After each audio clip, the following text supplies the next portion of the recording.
It was supposed to be a peaceful afternoon, the kind where everything feels just right. The sun was shining brightly, and there was a gentle breeze that made the leaves rustle softly. I had spent the morning doing yard work, mowing the lawn and trimming the bushes. The smell of fresh grass filled the air, and for once, life felt simple and calm. My daughter, Lily, was inside finishing her school assignments, and my husband, Mike, was at his office dealing with spreadsheets or whatever it is he does all day. Everything seemed perfect, or so I thought. That's when it happened. A loud asterisk crunch asterisk shattered the quietness of the day. It was the kind of sound that makes your heart stop for a second.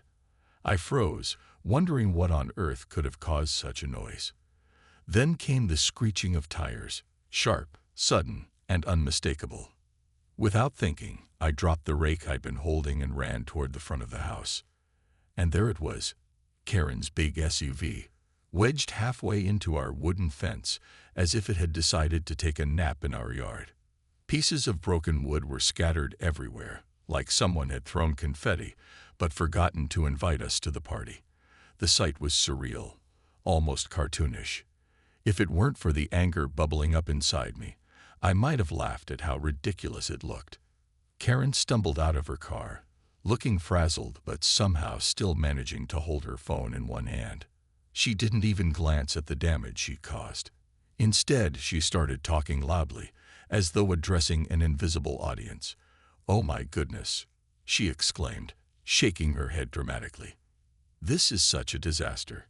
Who builds a fence this close to the road?" I blinked at her, completely stunned. Close to the road. Our fence had been standing exactly where it was for years, decades even. It wasn't new. It certainly wasn't out of place. But Karen didn't seem interested in facts. She was too busy pointing fingers. And apparently, those fingers were aimed directly at me. "You're going to pay for this, you know," she said, turning to face me. Her tone was accusatory, as if I'd personally engineered the entire situation just to inconvenience her. I stared at her, speechless for a moment. Pay for asterisk what asterisk? She had driven her car straight into asterisk my asterisk fence. Shouldn't she be apologizing instead of blaming me? Finally, I found my voice. "Excuse me," I said, crossing my arms. "Your car smashed into asterisk my asterisk property. Don't you have insurance for situations like this?" Karen rolled her eyes like I'd suggested something outrageous. "Insurance? Really? This wouldn't have happened if your fence wasn't sticking out so far. It's practically begging for accidents." I wanted to argue back, to tell her how absurd she sounded, but before I could say anything else, she continued ranting. "Do you have any idea how stressful this is for me? I could have been injured. Stressful for asterisk her asterisk. She wasn't the one picking up splinters from her own destroyed fence. By now, neighbors were starting to gather. Some peeked through their curtains while others stepped outside to see what the commotion was about. A few looked sympathetic, nodding slightly in my direction. Others wore expressions of mild curiosity, unsure who to side with. Karen, however, thrived under the attention. She paced back and forth, gesturing wildly with her hands, making sure everyone within earshot heard her version of events. "This is insane," she declared, throwing her arms up in frustration. "I should sue you for emotional distress. This is unacceptable." Emotional distress? Seriously. Now I understood why people called her Karen. Her behavior was over the top, bordering on comical. Still, I knew better than to laugh. This wasn't a joke. It was my fence, my property, and my problem. And judging by the way things were going, it wasn't going to be resolved anytime soon. After Karen's dramatic declaration about suing me for emotional distress, I couldn't believe what I was hearing. My fence was in pieces, and she was acting like asterisk I asterisk was the one who had done something wrong. It was infuriating, but I knew losing my temper wouldn't help. Taking a deep breath, I tried to stay calm and focus on the facts. "Let's get one thing straight," I said firmly, stepping closer to her. "Your car crashed into asterisk my asterisk fence. You were the one driving. Not me. So how exactly am I responsible for this? Karen crossed her arms and gave me a look that could freeze boiling water. Oh, don't act innocent. If your fence wasn't so close to the road, none of this would have happened. It's common sense. Common sense? Was she serious? Our fence had been there long before she even moved into the neighborhood. It wasn't some new addition. It had stood in the same spot for years without causing any problems. And yet, here she was, blaming me for her reckless driving.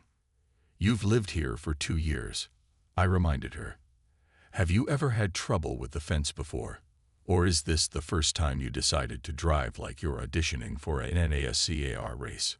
Karen ignored my question and started pacing again, muttering under her breath. By now, more neighbors had gathered around, forming a small crowd. Some looked concerned, while others seemed entertained by the unfolding drama. A few people whispered among themselves, shaking their heads or nodding sympathetically toward me. One elderly woman even muttered loudly enough for everyone to hear, "That fence has always been fine. She's the one who drove into it." Karen shot her a glare but quickly plastered on a smile when she noticed someone filming the scene on their phone. Always the performer. She turned back to me with an exaggerated sigh. Look, this whole situation is stressful for everyone. But if you just admit that the fence is poorly placed, we could avoid all this unnecessary conflict. Admit? Unnecessary conflict. I couldn't believe what I was hearing. This woman had smashed her car into my property, and now she wanted me to apologize. The audacity was mind-boggling. Before I could respond, Mike pulled into the driveway. He must have seen the chaos from down the street, because he parked hurriedly and rushed over. "What's going on?" he asked, his eyes widening as he took in the wreckage. "Is that Karen's car in our fence?" "Yes," I said, gesturing toward the disaster zone. "And she thinks we're the ones at fault." Mike blinked, clearly trying to process the absurdity of the situation. "Wait, what? How does that even make sense?" "It doesn't," I replied. But apparently, according to Karen, the fence practically jumped out and attacked her. Karen huffed indignantly. "Oh, very funny. Mock me all you want. But the truth is, this never would have happened if your fence wasn't such a hazard." "A hazard?" Mike repeated, raising an eyebrow. "Karen, fences are supposed to be near roads. That's kind of their purpose, to mark property lines and keep things contained.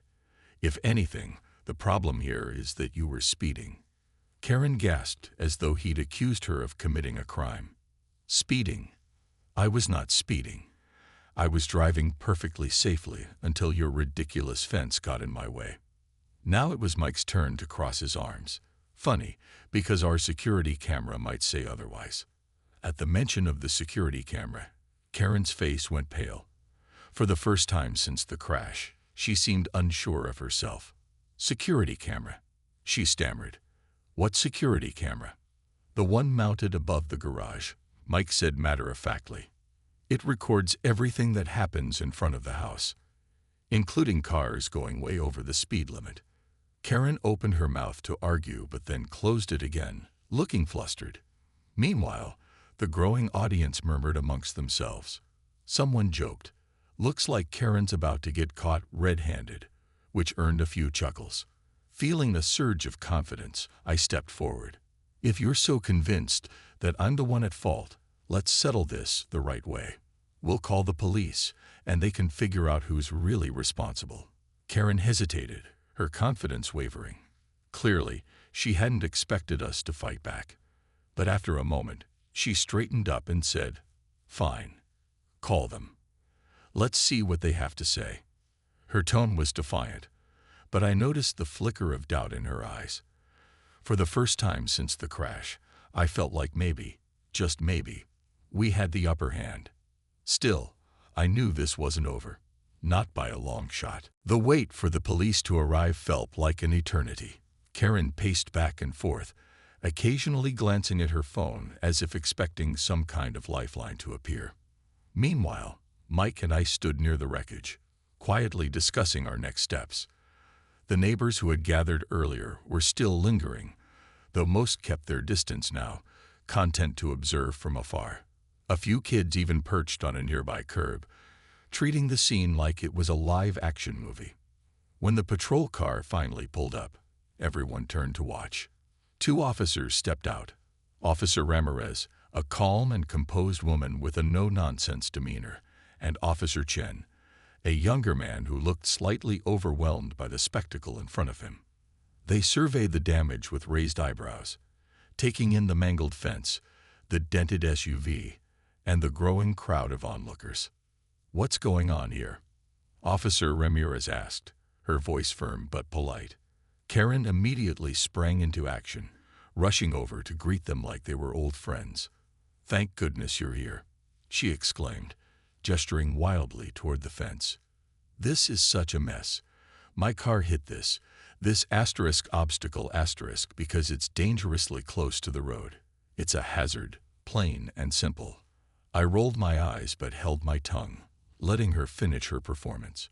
Once she'd wrapped up her explanation, Officer Ramirez turned to me. "And your side of the story." Taking a deep breath, I laid out the facts as clearly as I could. "Our fence has been here for decades. It's not new, and it's nowhere near the road. Karen was speeding and lost control of her vehicle, which is why her car ended up crashing into our property. We have security footage that shows exactly what happened." Karen scoffed loudly. "Security footage? Please, that won't prove anything. This is just another attempt to deflect blame." Officer Ramirez ignored her outburst and focused on me. "Do you mind showing us the footage?" "Not at all," I replied, motioning for Mike to grab his laptop from inside the house. Within minutes, we had the video queued up and ready to play.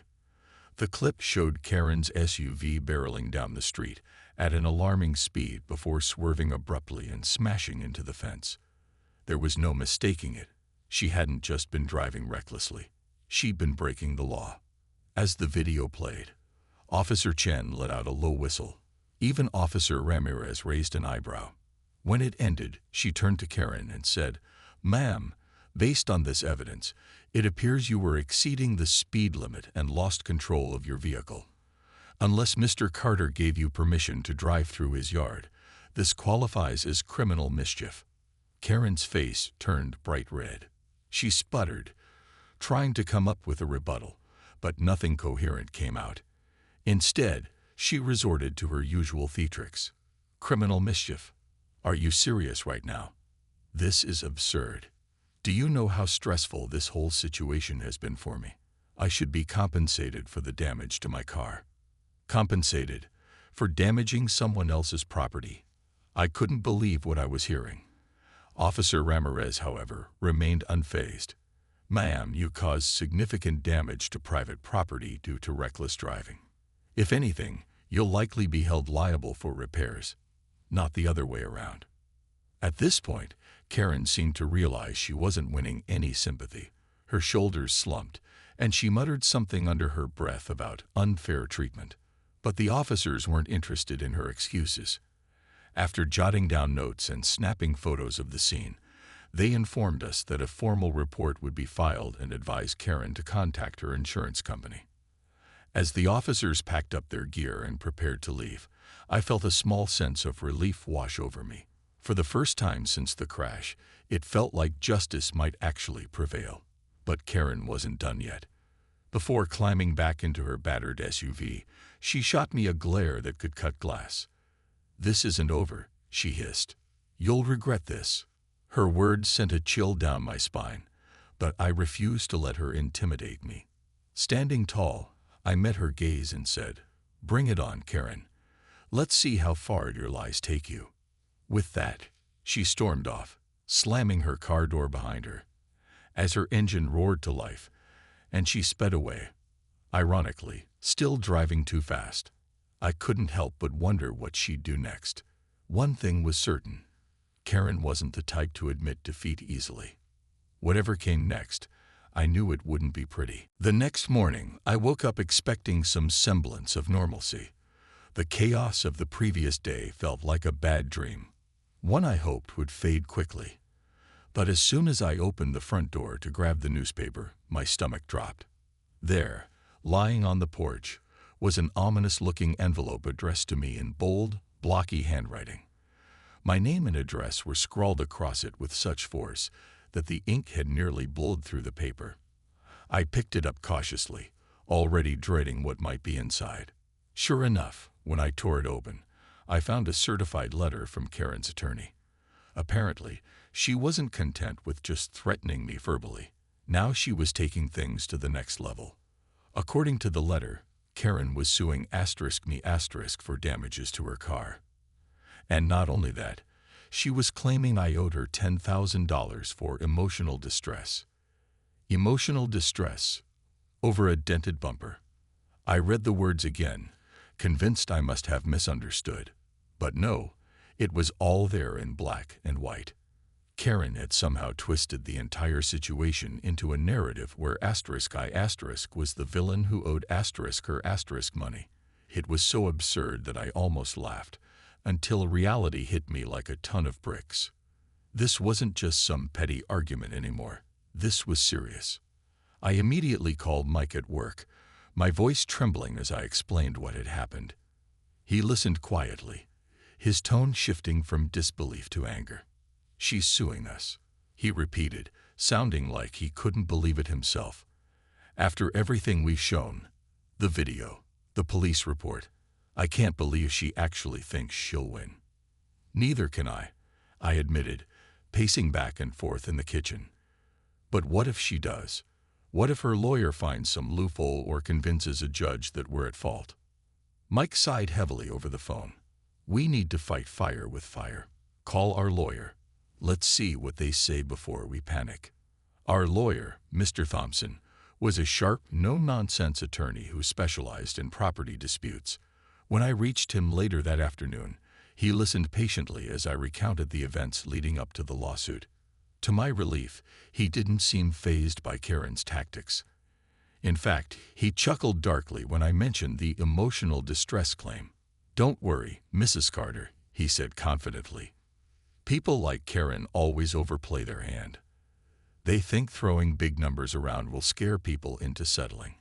But based on the evidence you've described, the security footage, the police report, we have a strong case. She's the one who caused the damage, not you." His words reassured me, but the anxiety still lingered. Lawsuits are expensive, time-consuming, and emotionally draining, even if you're in the right. The thought of going to court against someone as relentless as Karen made my head spin. Would it drag on for months? Years? And what about the neighbors? Word had already spread about the crash, and now everyone would know we were being sued. How embarrassing would that be? By evening, news of the lawsuit had reached the neighborhood grapevine. Some neighbors stopped by to offer support, including Sarah, who lived 2 doors down. "Don't let Karen bully you," she said firmly. "Everyone knows she's the one at fault. If you need witnesses, count me in." Others weren't so kind. Greg, the same guy who defended Karen during the fence incident, smirked smugly when he saw me outside. "Well, looks like things got messy," he remarked, shaking his head. "Maybe both sides should take responsibility." Huh. Responsibility. Really? I bit my tongue to avoid snapping at him.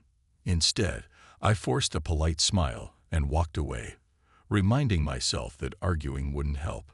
Still, his comment stuck with me, gnawing at my confidence. Was it possible that other people agreed with him? That they thought we shared some blame? That night, as I lay in bed staring at the ceiling, I replayed the events in my mind. Karen's reckless driving, her refusal to accept responsibility, her ridiculous lawsuit. It all felt surreal, like something out of a soap opera. But deep down, I knew one thing for sure. Backing down wasn't an option. If Karen wanted a fight, she'd get one. And this time, I was ready to stand my ground. As news of the lawsuit spread through the neighborhood, it felt like Blue Ridge Lane had turned into a battleground. People took sides almost immediately, and tensions simmered just below the surface. Some neighbors were sympathetic, stopping by to offer words of encouragement or even volunteer to testify on our behalf if needed. Others, however, seemed unsure, or worse, sided with Karen. Sarah, who lived 2 doors down, became one of our strongest supporters. She'd witnessed Karen speeding earlier that week while walking her dog and assured us she'd be willing to share what she'd seen in court. Karen's always been a bit difficult, Sarah said one evening over coffee. This is just another example of her refusing to take responsibility. Don't let her bully you. Her support meant a lot, but not everyone shared her opinion. Greg, the bow-tie-wearing accountant who defended Karen during the initial crash, seemed determined to play devil's advocate. At a block party a few days later, he cornered me near the snack table. "You know," he began, adjusting his glasses as though preparing for a lecture, "accidents happen. Maybe both parties share some responsibility here." I stared at him, incredulous. Responsibility. Karen had plowed her car into our fence like it was a bowling pin. What part of that was my fault? I wanted to argue, to point out how ridiculous his comment was, but instead, I forced a tight smile. "Thanks for your input, Greg," I said curtly before excusing myself. Social media only made things worse. Someone posted pictures of the wrecked fence online, sparking heated debates in local Facebook groups. Comments ranged from supportive, "Karen needs to move," to critical, "Why didn't they build the fence farther back?" The whole thing felt surreal, like we'd become characters in some bizarre reality TV show. Meanwhile, Karen herself remained as dramatic as ever. She started parking her battered SUV conspicuously close to our house whenever she left it outside, as if to remind us of the damage she'd caused, and blamed us for. One afternoon, I caught her chatting with another neighbor, gesturing emphatically toward our yard. When she noticed me watching, she gave me a smug smile before turning away. The stress of it all weighed heavily on me. Every knock at the door made my heart race, wondering if it was another letter from Karen's lawyer. Even simple tasks, like grocery shopping or picking Lily up from school, felt exhausting because I couldn't escape the whispers and stares. Mike tried to reassure me, reminding me that we had the truth and the evidence on our side.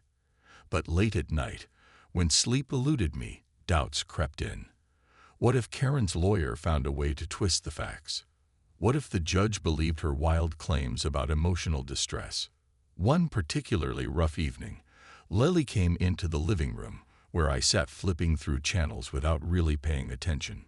"Mom, are you okay?" she asked softly, sitting beside me. I sighed, brushing a strand of hair out of my face. "Yeah, sweetie. Just tired." She frowned thoughtfully. "Is Ms. Karen still mad about the fence?" "Something like that," I replied, managing a small laugh. Leave it to an 8-year-old to cut straight to the heart of the matter. Lily tilted her head. "But it wasn't your fault, right?" She drove into our fence. Her innocent logic hit me like a ton of bricks. Of course, it wasn't my fault. Why did I keep letting Karen's theatrics make me doubt that? For the first time in days, I felt a flicker of resolve. No matter how much noise Karen made or how many people whispered behind our backs, the truth was clear. She was the one who caused the damage. And I wasn't going to let her rewrite history. By the end of the week, I decided to take control of the narrative. With Mike's help, I drafted a polite but firm statement explaining the situation and sent it to the neighborhood email list. We included photos of the crash site, screenshots of the security footage showing Karen speeding, and a copy of the police report. Within hours, responses poured in, from neighbors thanking us for sharing the facts to others apologizing for doubting us. It wasn't unanimous support, but it was enough to remind me that most people could see through Karen's act. As frustrating as the lawsuit was, I realized something important. Standing up for yourself isn't just about winning. It's about refusing to back down, no matter how loud the other side shouts. The day of the hearing finally arrived, and I woke up with a knot in my stomach. The past few weeks have been a whirlwind of stress, preparation, and second-guessing, but now there was no turning back. Today we would face Karen and her lawyer in court. As I got dressed, Choosing a navy blazer and slacks to look professional, I tried to focus on the facts. We had evidence: the security footage, the police report, witness statements from neighbors like Sarah. But deep down, I couldn't shake the fear that something might go wrong. Mike drove us to the courthouse, his knuckles white as he gripped the steering wheel. He didn't say much, but his silence spoke volumes. "We've got this," he said finally, glancing at me. "Stick to the truth, and everything will work out." When we arrived, the courtroom felt smaller than I'd imagined. Rows of wooden benches lined either side, and the air smelled faintly of polished floors and old paper. Karen was already there, pacing nervously near the front, her high heels clicking against the tile floor. She wore an outfit straight out of a legal drama, a tailored suit paired with oversized sunglasses perched on top of her head. Her lawyer, a tall man with slicked back hair, stood beside her, flipping through a stack of documents. As we took our seats, I noticed a few familiar faces in the crowd. Sarah, who had promised to testify, gave me a reassuring nod. Even Officer Ramirez was there, ready to provide her account of the crash. Still, seeing Karen so confident, so prepared, made my heart race. What if she somehow managed to twist the narrative again? What if the judge saw things differently? When Judge Harper entered the room, everyone stood. She was a stern-looking woman with sharp eyes and an even sharper tone. After calling the courtroom to order, she began by asking Karen's side of the story. Her lawyer launched into a dramatic speech about how our fence posed a clear and present danger to drivers and how Karen had been traumatized by the incident. Karen herself took the stand next, dabbing at her eyes with a tissue for effect. "This has been incredibly stressful," she said, her voice trembling. "I'm just trying to hold these people accountable for their negligence. No one should have to deal with such a hazardous situation." Negligence? Hazardous? I clenched my fists under the table, resisting the urge to roll my eyes. When it was our turn, Mr. Thompson calmly presented our case. He played the security footage showing Karen speeding, highlighted the police report labeling her actions as reckless, and called witnesses like Sarah and Officer Ramirez to testify. Each piece of evidence painted a clear picture. Karen had caused the damage, plain and simple. Finally, it was my turn to speak. Standing before the judge, I took a deep breath and began recounting the events honestly. "Your Honor," I said, keeping my voice steady, "Karen crashed into our fence because she was driving recklessly. Our fence has been there for decades without issue. It wasn't placed dangerously. It was her actions that led to this accident." I went on to explain how Karen had tried to shift blame onto us, even going so far as to sue for damages to her car and emotional distress. "This lawsuit isn't about justice," I concluded. "It's about avoiding responsibility. And I believe the evidence proves that." Karen glared at me from across the room, but I refused to look away. For once, I felt confident, not because I enjoyed confrontation, but because I knew I was telling the truth. As I returned to my seat, Mike gave me a proud smile, and Sarah whispered, "You did great." Judge Harper listened intently, jotting down notes as both sides wrapped up their arguments. Then, after what felt like an eternity, she announced that she would deliberate briefly before delivering her verdict. The wait was agonizing, every second stretching longer than the last. Finally, she re-entered the room, her expression unreadable. Based on the evidence presented, she began, her voice firm. "It is clear that Ms. Smith, Karen, was operating her vehicle recklessly and caused significant damage to the plaintiff's property. Therefore, Ms. Smith will be held liable for all repair costs and any additional damages incurred." The room fell silent. Karen's mouth dropped open, and her lawyer quickly gathered his papers, avoiding eye contact. For a moment, I thought she might argue, but instead, she stormed out of the courtroom without another word. As we left the courthouse, relief washed over me.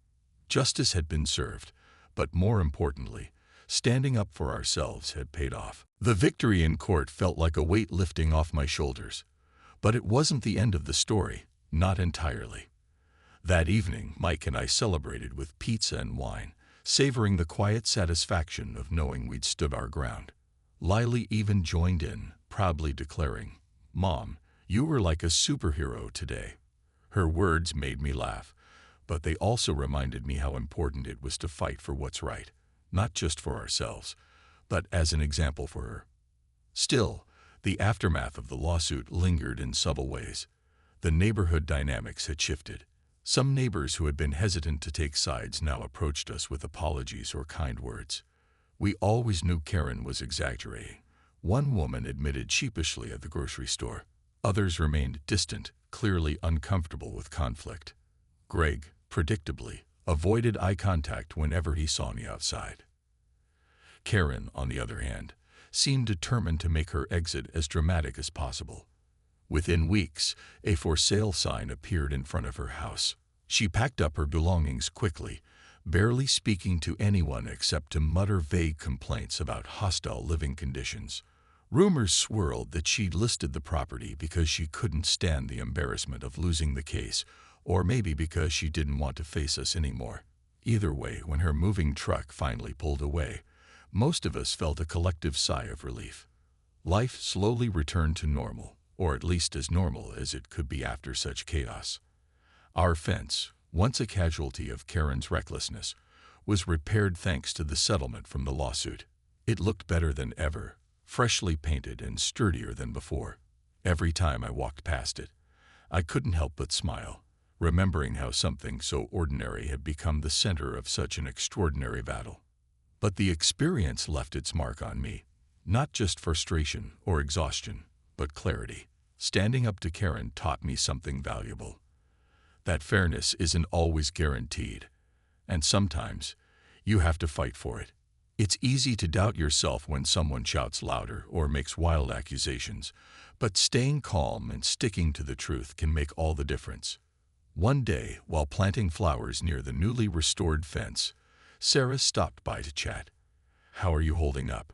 she asked, leaning against the gate. "I'm good," I replied honestly. "Better than I expected, actually.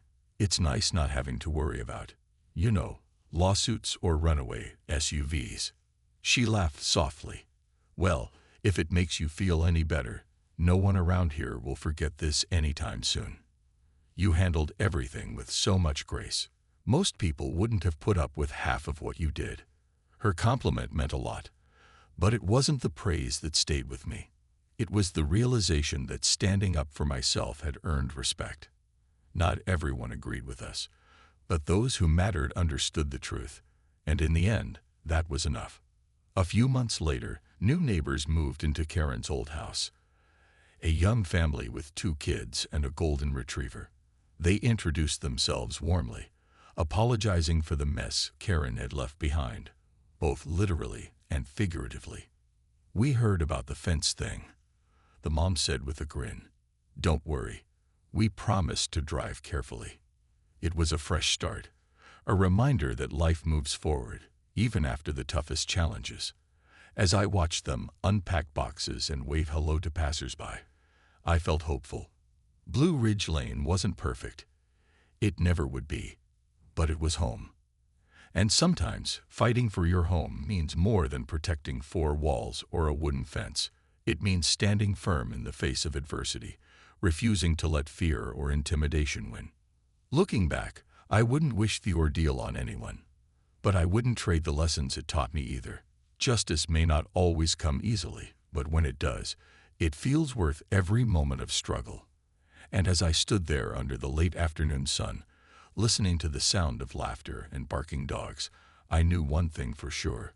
We belonged here, and nobody, not even Karen, could change that.